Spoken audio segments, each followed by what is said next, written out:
TBC Anniversary is going to be a drastically different expansion than any other version of Classic we've ever seen.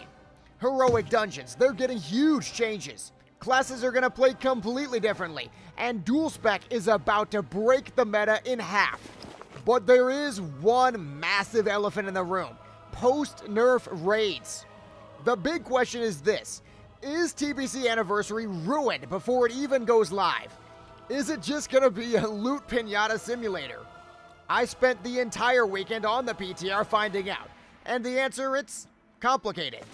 So this past weekend, the Karazhan PTR was opened up, and for the first time since the TBC announcement, the hype really felt real. Every single streamer was there, guilds were running, and I personally did 3 separate runs. I played a feral tank, I played an arcane mage, and I also played a fury warrior in a degenerate 10 melee comp. I'm here to give my on-the-scene report. First, we gotta talk about the nerfs. Yes, Karazhan, Gruul, Magtheridon, they are in their final post-nerf state, and that's going to continue through the entirety of TBC. Well, it means that Magtheridon doesn't need an entire raid to click the cubes anymore. It means on Gruul you can stand next to your best friend and barely take damage. But in Karazhan, it is borderline ridiculous. Nightbane does 50% less physical damage, meaning your tank is basically sleeping. Except that one.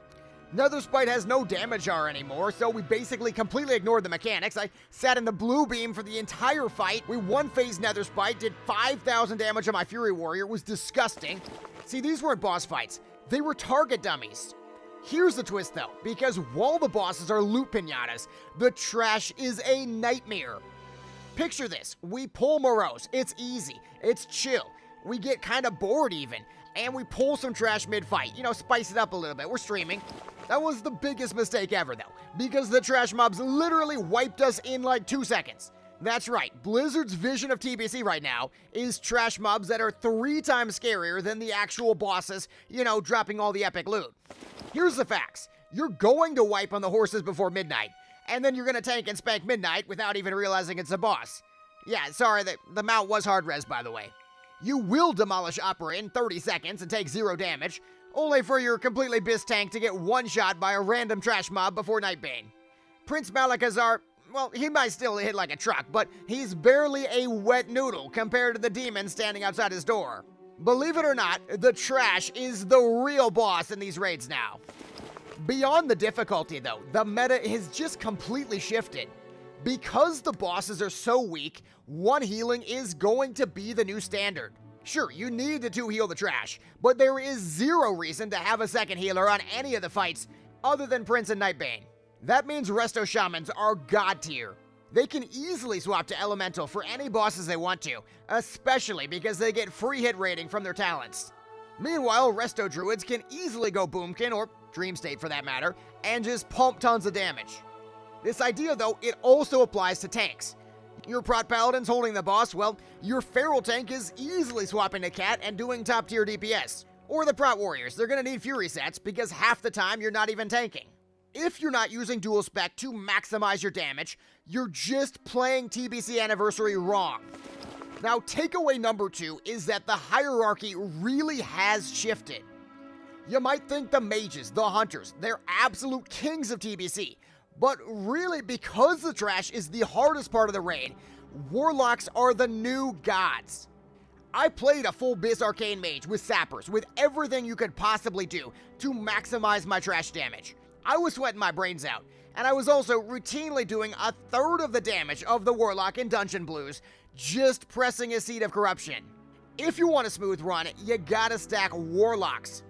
TBC Anniversary is officially the Warlock expansion. Takeaway number 3 is that the DPS are on steroids. The shorter fights, the post-nerf fights, mean way higher uptime on cooldowns like your Death Wish, your Arcane Power. It means Arcane Mages will spend barely any time conserving mana, and way more time blasting. My Fury Warrior, the one that did 6,000 DPS on Netherspite, basically had his CDs up for the entirety of some of the fights. We're not just clearing the content, we are deleting the content. Now, before you think you can just bring 25 Ret Paladins and just clear everything no problem, takeaway number 4 is that optimization still matters, at least to an extent. Sure, you don't need group-wide lust rotations anymore, you don't need a billion shamans, but if you don't have a priest, your tank is exploding on Prince. That's just a fact. If you don't have a mage, well, your raid is gonna be helpless. They won't have any water, they don't even know where to get it, because they don't have that vending machine. Here's a funny one though. If you play a Prot Paladin in post-nerf Karazhan without a Shadow Priest, it just sucks. You take 0 damage from the nerf bosses, which means you get 0 mana back from healing. That means you go you can't even press a Consecrate anymore, and you lose threat. Any comp can work, sure, but you still need a comp that makes the game playable for everybody, or the content's gonna get annoying really fast. A bonus here before our big final point, which is that with the post-nerf changes, it would be pretty logical to assume that the average Karazhan will go way faster and smoother, right? Well, that would be completely wrong. Post-nerf, you're still going to be wiping on trash, maybe more than before. You combine that with the account-wide attunements, meaning people are going to be sending droves of very undergeared characters into these raids, and you're probably going to be experiencing a few 5-hour wipe fests. What do you guys think about that theory, though? Do you believe that the post-nerf raids will actually go way smoother, or will they, on average, be pretty much a disaster? Finally, though, we've got takeaway number 5, which is that guilds will have to adapt or quit. Here's the reality check. If you're in a casual guild, this is the best version of TBC ever. You're gonna clear all 3 raids in week 1, unlike last time, which was a problem for us. You're gonna get boatloads of loot, and you're going to have a blast. But if you're a sweaty, progression-focused guild, you got a real problem. The progression phase, it just doesn't exist anymore. Magtheridon's falling over, Gruul's falling over, SSC and TK, they're gonna be farm status on day 1. So how do you showcase your skill then? Well, the answer is speedrunning. Top guilds, they're pivoting really hard to speedrunning. Because we're on post-nerf from literally day 1, the raids won't change, which actually means that speedrunning is in an amazing place. Times will be completely comparable for the entire phase. With account-wide attunements and cheaper consumes, the barrier to entry for speedrunning is lower than it ever has been. TBC Anniversary won't be about if you can actually clear the content, it'll be about how fast you can clear it, and that's pretty cool. So is TBC Anniversary ruined? If you wanted the 2021 progression struggle, which some of you did, I know, then yeah, it's gone.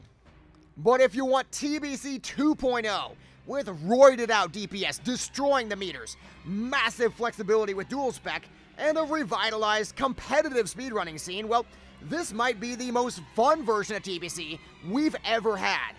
I want to know what you think. Are you disappointed about the nerfs, or are you just excited to blast? Let me know in the comments. Also, don't forget to like and subscribe for more TBC deep dives. I'll see you in Karazhan.